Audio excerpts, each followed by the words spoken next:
Hello, I'm Stephen, the man with the mustache, and welcome to the Creative Arts Show. This is the show where we aim to highlight how wonderful and awesome the creative arts industry is and the amazing people that work within it. Also, we want to raise a bit of awareness for an industry that really needs our help in these unforeseen times. Before we meet our guest today, I want to tell you a little bit about myself.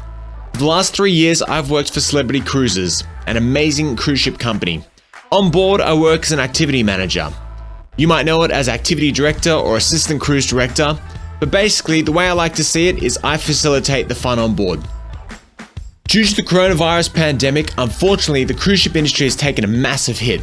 There's hundreds and thousands of ships out there that are just floating in the open water that have had to stop their operations. They're just waiting for this pandemic to be over so people can get out there and enjoy cruising again. The cruise ship industry employs so many people from the creative arts industry from around the world. I'm one of them. Our guest today, she's one of them as well. She's actually my partner, and she's the reason I got into the cruise ship industry. She's an amazing dancer, and her name is Stephanie Priest. Let's meet our guest. So, Stephanie, thanks for joining us on the show. How are you doing? Good, how are you? I'm very well.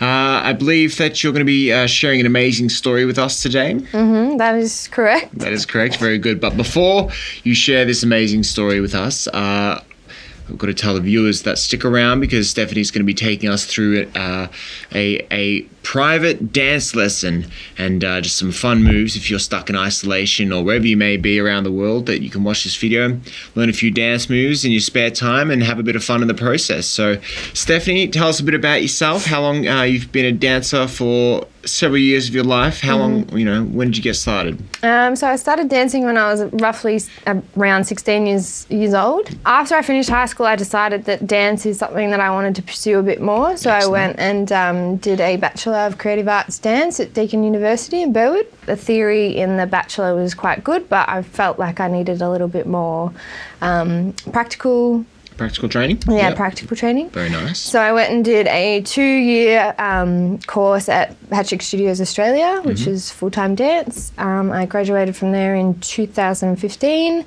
and was lucky enough to get a job with Celebrity Cruises dancing on board their ships in 2016. How did you start working with Celebrity? You auditioned or? Yeah, so Celebrity, they do auditions worldwide, so they usually travel all across the world, and I'm actually holding the auditions at Patrick Studios where I studied. So I auditioned for them late 2015. I then heard back the next day that I was offered a position as a dancer on board. So, and then my contract then started early 2016. Obviously, you've been working for Celebrity Cruises. You've done, let's say, 5 ships, and you've been all around the world. And that's the beauty of working on ships. We get to see all these amazing places, which is awesome. Do you have a favourite place that you've been to? If I was to pick one, then maybe I'd say Norway. Yeah. Norway's beautiful. Norway is stunning. That's amazing. So how many countries have you been to? Roughly around 60. Around 60 countries? Yeah, That's I would amazing. probably say more than 60, but yeah, I've lost count. And if you didn't work on cruise ships, Definitely not that. Probably 5. Yeah, maybe. 5 countries. What would a normal contract look like? You'd go to rehearsals, join the ship, perform on the ship. Tell us a bit about that. They will fly everyone out to Miami. That's where we rehearse. They have a big rehearsals. So you fly from Melbourne to Miami? Yep. Yeah, so we will fly to Miami, stay there for about 6 weeks, learn all the shows, and then join the ship. So the ship might be either docking in Miami or the ship might be docking in Singapore. So we might have to fly from Miami to Singapore. Join the ship, yeah. Yeah. So we'll open all the shows with our install team that'll come on with us. And then once that's all done, then the install team will leave, and it's basically just up to us for the next 6 or 7 months, however long the contract is. As you're saying, how the contract was meant to go, it didn't go like that, did it? So Not quite. Not quite. So what happened? You were in Miami, and then the world started turning into pandemonium. I know I left a ship start of March 1st, and I got home just before all the chaos started. But you got stuck in the middle of it. Yeah, so they sent us to the ship 2 weeks early. Everything was going fine. We were rehearsing, roaming around the ship like normal. We didn't have guests on though. They got all the guests off the ships, sent you on board. There was no guests, so usually how it works is guests get off. There's a cruise, say it's a 7-day cruise. Guests will get off after that 7 days, and then a different lot of guests will get on that same day. So it's a 24/7 operation. Yeah. So you just got to enjoy the ship by yourselves and enjoy everything. The pool. All the crew were just living life. You were living life, and the company were really looking after you, and you could dine in the restaurants and stuff, and pretty much live as guests on board, which is absolutely awesome. You know, what an opportunity to be able to do that. And it's a first for crew. It seemed all like fun and games, but the fun and games didn't last forever. No, so 2 weeks after we joined, we ended up going into full lockdown, full isolation. So what that meant was being isolated to our cabins, but luckily enough, because there was no guests on board, they gave us guest cabins. So you had your own balcony and own guest room, big bed, and amazing. So that was nice. So you weren't allowed to leave the rooms? No leaving the room. So what happened was we would get breakfast, lunch and dinner delivered to our room. So obviously there was still working crew, very minimum. That would bring us food and whatnot. Yep. And then we'd also have temperature checks daily, twice a day. But they would again come to our rooms because we couldn't leave. Yep.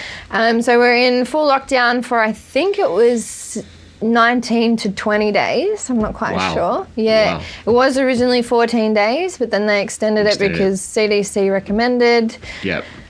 I don't now, really know CDC is the Center of Disease Control.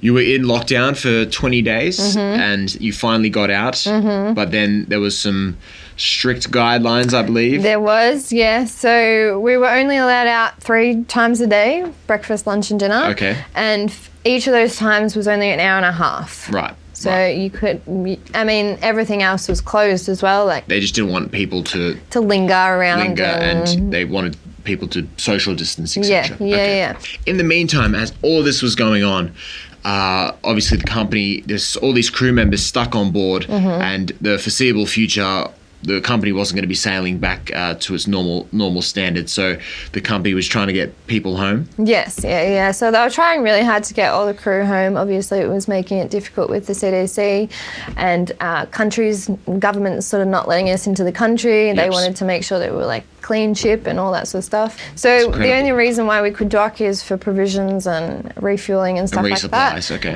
But like I said, the company were doing everything they possibly could to get us home. They were arranging charter flights and all these sort of things and thinking of other ways to get us home. There was a lot of movement between ships going on. So like they were trying to get all nationalities on one ship and then deal with those nationalities by either sailing or flying from.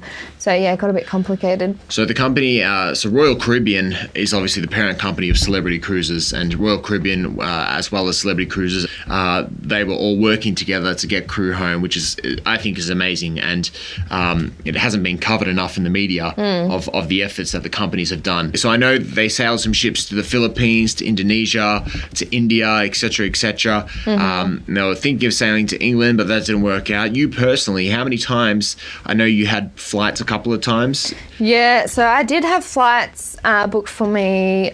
It was maybe early April that I got them. Yeah. So the flights were from Miami to Boston, Boston to London, London to Doha, Doha to Melbourne. Yep. I didn't end up taking them because at the time there was such uncertainty. Well, that's the thing, and like airports was not a place that you wanted to be at the time. Especially Boston at this time. I know New York was one of the epicenters of it was so close to that, and it's very dangerous. And the last thing you want to do is board a plane, get infected, and take that home to Australia. And then also, like, there'd been people that I knew that had been given flights previously to what my flights were, and they would end up getting stuck in an airport because flights were being cancelled and things like that. So I just pandemonium. I declined those flights because I felt like I was safer on board, So the company organised charter flights. Yes. They actually flew us out of Barbados. So Barbados was letting us into the country. Good guy, Barbados. Thank you, Barbados. They let all the ships dock there so crew could get home, which is such an amazing thing and such a thoughtful thing. And, we're so appreciative of that, because if it wasn't for that, you wouldn't have got home for... No, I'd probably still be on the ship. You'd probably still be on the ship, yeah. So then eventually you got home, got to Melbourne after all of that. So you were on the ship for almost two plus months. Well, I had moved also. Oh, that's right. So I originally, obviously, my ship was meant to be Silhouette. So I was on Silhouette for maybe a month. Okay. And then their plan was to, like I said before, they were shuffling nationalities around to get certain nationalities on certain ships. Yep. So I moved to Reflection, which was via tender boat, and then we ended up getting moved to Freedom of the Seas, which is a royal ship, which is our mother company, I guess. Yep. And then I was there for maybe another 14 days, I think it was, and then I ended up. Yeah, we docked in Barbados and they arranged charter flights. So it was 2+ months, 3 different ships to try to get you home, and then 3 flights home. You went Barbados to... London. London Heathrow. Yep, and then London, Doha, Melbourne. Getting into Melbourne, you arrived in the airport, and obviously it was very strict around the coronavirus and anyone coming into the country. So explain a little bit about landing in the airport and what happened there. Yeah, so it was pretty crazy that, I've never seen the airport so dead. It's same with, all the other places, all the other airports that I'd been to, especially London, it was a ghost town there. There was absolutely no one. We arrived in Melbourne. Again, it was very quiet. There was, I believe they were police officers or army officers, I'm not quite sure, that greeted us as we walked off the plane. They showed us through the airport. We had to line up. We had to declare a few things, fill out some paperwork and stuff. So we had to get back on a bus, and then the bus took us to hotels, and we stayed there for another 2 weeks in hotel isolation. So wow. So you were police escorted on a bus to a hotel. You were locked down for another 2 weeks. Now, this time in the hotel, you didn't have the luxury of a balcony and fresh sea air, so you just had a window. Just had a window. But you had a nice view of the Melbourne Star Ferris wheel, which was pretty cool. I found that the hardest, to be honest, the 2 weeks in the hotel. That was the hardest for me because, one, you're so close to home, but you can't go home. Yep. And then 2, obviously, I didn't have a balcony, so I can get some fresh air or anything like that. On the ship, what was your role? So you were a dancer, but you had another responsibility? Yeah, so I was also the wardrobe captain. So basically I just look after all the costumes that all the cast members wear. So I would be washing and mending and all that sort of thing with the costumes. So, yeah. So your cast is made up of singers, dancers and specialty acts. How many people in your cast? I think there was 19 of us. 19, wow. Yeah. So you have to look after 19 people's costumes for multiple different shows. That job has now turned into a little bit of a hobby because now you're at home, you've had a lot of time on your hands, but you've also had an idea to help the greater community. You've been making these wonderful face masks, which I think are absolutely fabulous. And you've sold, how many of these have you sold? Nearly 200. Nearly 200, that's amazing. Yeah. So grab some of these, you can display this one. This is the one you made for me. I'm going to put it on. These ones aren't tied up though, that one is. Okay, well you can just pretend. Very nice. We'll have all these lovely designs and you're selling them for what, $10? $10 each, yeah. $10 Australian each, very nice. Yeah. And look at all these pretty designs. The good thing with having friends from all over the world from doing cruise ships is that I've been getting a lot of orders from, all over the world. So it's been good. It's a great cause because it's keeping people safe and healthy, which is absolutely phenomenal. Well, it's keeping me busy, especially because there's nothing much else in Melbourne we can do at the minute, being locked down. Well, thank you so much for joining us on the show. What do you reckon we go do a little dance lesson? Sounds good. Very good.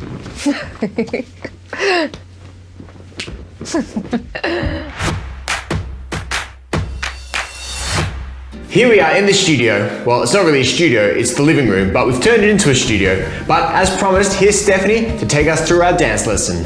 Yeah, so today we're going to be learning 4 simple dance moves, and we're going to start off with a kickball change. Okay. So it goes just like this: 1 and 2, 3 and 4. Very good. 1 and 2, 3 3 and 4. Okay. Yeah, so I'm going to break it down for you. So you kick forward with your right, you step across your body with your right, and then step out on your left. Okay. And then you repeat that on the left, so kick, across, out. Good, I jumped the gun there, I think. So kick, out. There you go. Kick, out. Good. That's fun. And now we'll do it with some counts.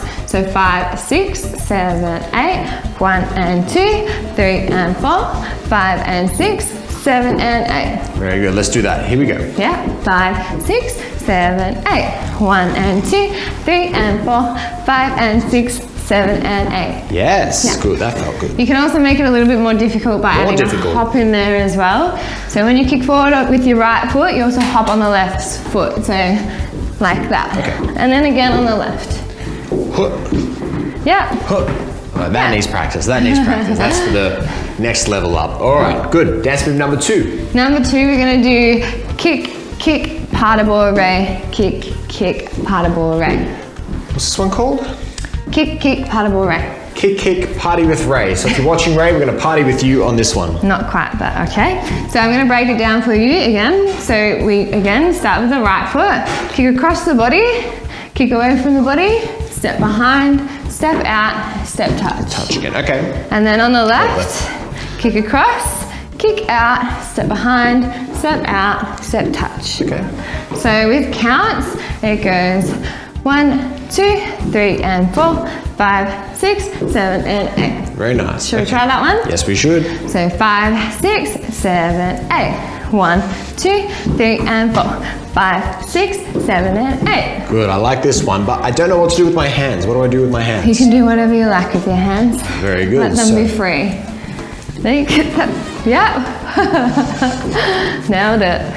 All right, dance move number 3. So number 3, we're going to be doing a simple Charleston. So we're going to start again on the right foot. It goes 1, 2, 3, 4, 5, 6, 7, 8. So to break that down for you, so step forward on the right, then touch the left foot, then touch the left foot on the floor. Okay. And then step back with the left, touch the right foot on the floor. Good. Yeah. You can also add in a bit of a lean with that. So when you go forward, lean back. Okay. And when you go back, lean forward. All right, so forward is back, back is forward. So Yes. 1, 2, 3, 4. There you go. And again, just let the arms be free. You don't have to do this either. Just do whatever do whatever you like.